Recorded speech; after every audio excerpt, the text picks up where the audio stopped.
Well, hello and welcome to my podcast. This is Cinemin, the podcast for the fans of the Criterion Collection, international films, art films, and of course American classics.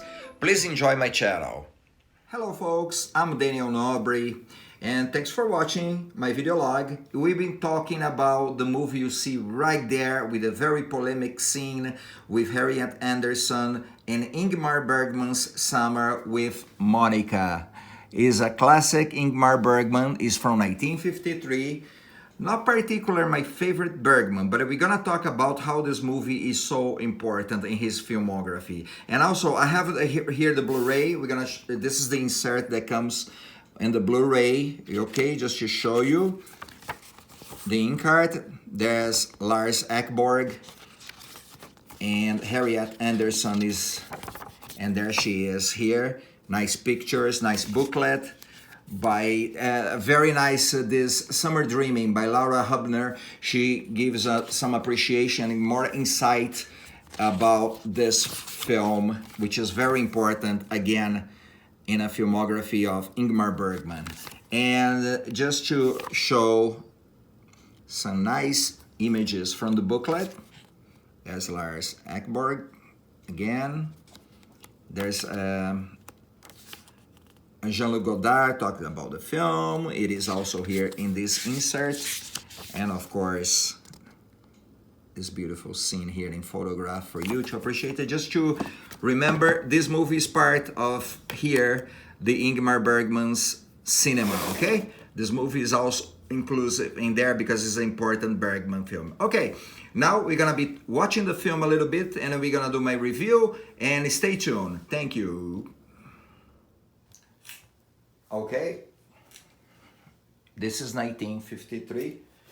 Director Ingmar Bergman. A small movie that will become very important on his filmography, starring, you see there to your left, Lars Ekborg, and to the right, Harriet Anderson that plays Monika in a movie called Summer with Monika. Cinematography by Gunnar Fischer and a screenplay by Per Anders Fogström. This movie tells the story of these two young, soon-to-be, they're meeting right now, and the first scene is of the film. They're gonna soon-to-be lovers, and they both come from a medium class, poor class in Stockholm, and they have kind of mediocre jobs, if you will, and they don't have much perspective in their lives. They're pretty much leading their lives with no much perspective. However, as she looks, and she is very determined to change that. She's just looking for the right kind of guy. She looks always very fragile in a certain way, but very, very determined. And here they are together, and it's almost instant connection they got in there.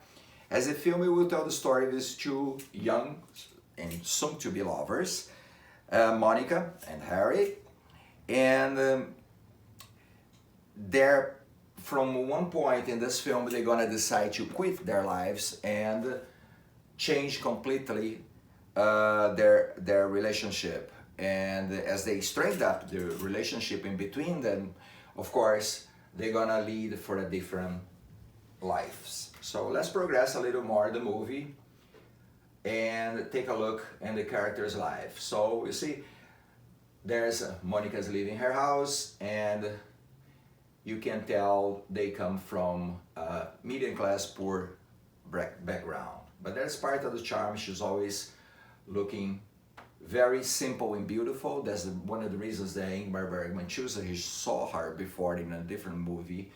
And after this movie, they will become even though formal lovers, the director Ingmar Bergman and Harriet Anderson. There's a lovely interview with her. She's still alive, and is very, very, very nice. She worked with Ingmar Bergman after in other more important films, but this is very important. He's getting more better reviews now because we see it's just beautiful, the camera. I can't stress enough. Because the way that Ingmar Bergman start looking at women in general, and they will become a main driving character force on his films. Few directors can deal that well with women like he does. And George Cukor was a famous director here in US for directing ladies, being like a ladies kind of director. And Ingmar Bergman is deeper than that. Is more deeper because he knew the what goes inside somehow of the women, and he explored there very softly, very nicely. I think this movie is the proof of that. And as you go forward, Monica is trying to be independent woman, but she's very dependable. And she comes from a background of family when her father is very abusive. We see that, and for that matter, she, in some point, we're gonna come there in a moment, and she decides to quit their life. She refuses to go back to their life, and she moves in to live with Harry, that lives with his sick dad in his home in Stockholm. It's gonna come a point, this is another beautiful moment of the movie, they're gonna move to the island when the movie actually really kicks in, because then we gotta have their relationship. I'm gonna jump here scenes to go to that point when they getting in the island, which will be right next. There it is. Here they come to the archipelago, so-called, and they're gonna touch this boat that Lars is still from his dad to do this adventure. They're gonna spend the entire summer together in there. They quit their, at that point, they quit their jobs already. They have a different life, and which is more fun, is fantastic, and there's the famous nude scenes with Monica in there. But today, looking at those nude scenes, they're absolutely nothing. But back in 1953, big deal. Look how beautiful she looks in there. She's very simple, nothing fancy about all that Hollywood glamour. She's just simple beauty, and that was very appealing for what Ingmar Bergman was trying to show in the character. That was, matter of fact, it was crucial. So she's very well casted. So I like also Lars Ekborg in the film. He convinced me. Everything is so realistic. So it's kind of engaging to see the film and how the movie progresses. Look at her, gorgeous, very nice in the morning, and then the movie goes. But jumping even more, we're gonna go to the moment where they leave the archipelago. They don't want to. Monica certainly doesn't want to, but you see some clouds announcing some changes. He just showed the clouds in the sky. No perfect clear skies, you can tell the difference as they try to struggle to arrange for some food. They is at that point running out of sources. Everything was beautiful to a certain level, but then when you ran out of money, it gets a little complicated. And then again, they're beautiful, they're very nice and everything attached, but she started getting tired. And he started planning now that she announces that she is pregnant. At that point, she's gonna announce that for him, that he thinks he's gonna go back to Stockholm and find a steady job that can support her and his soon-to-be born baby, theirs soon-to-be born baby.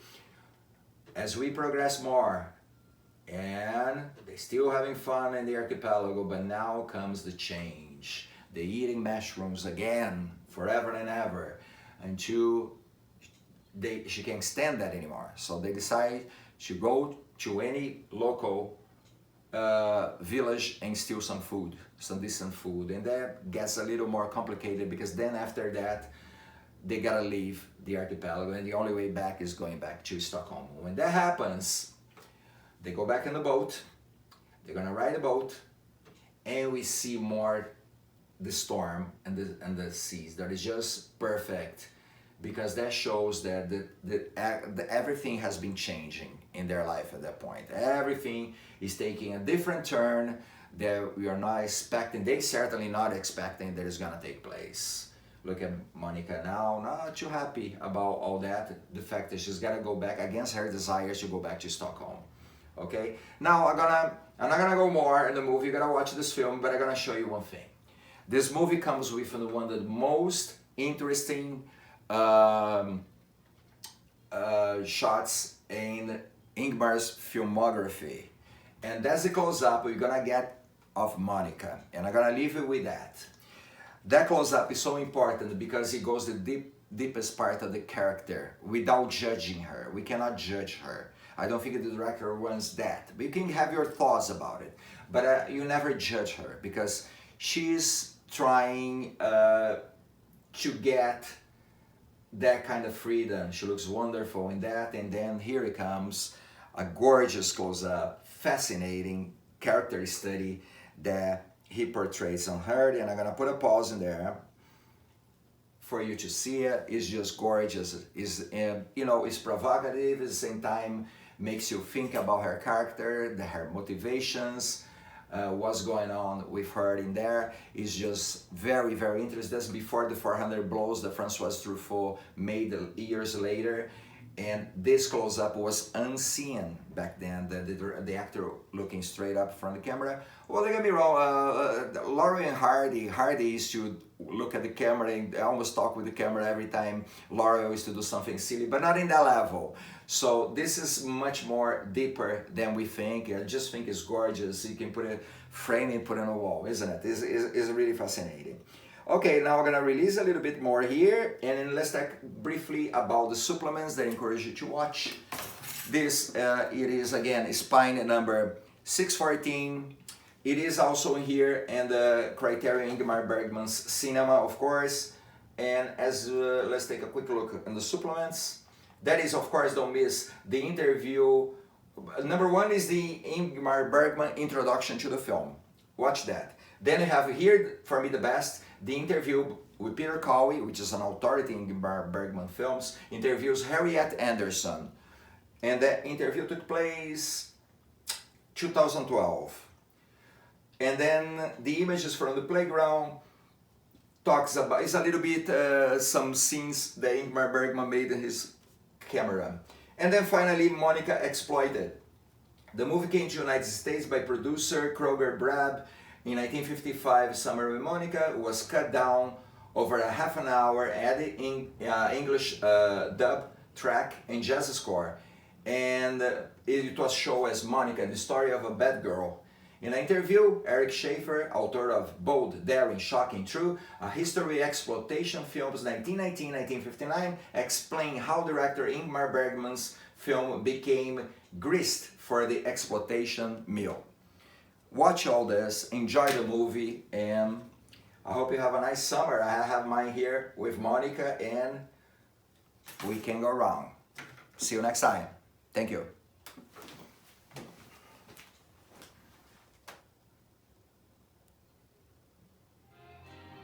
And if you like my review for Summer with Monika, please don't forget to put your like my page. And also, if you subscribe to our channel, I'll be posting new videos very soon.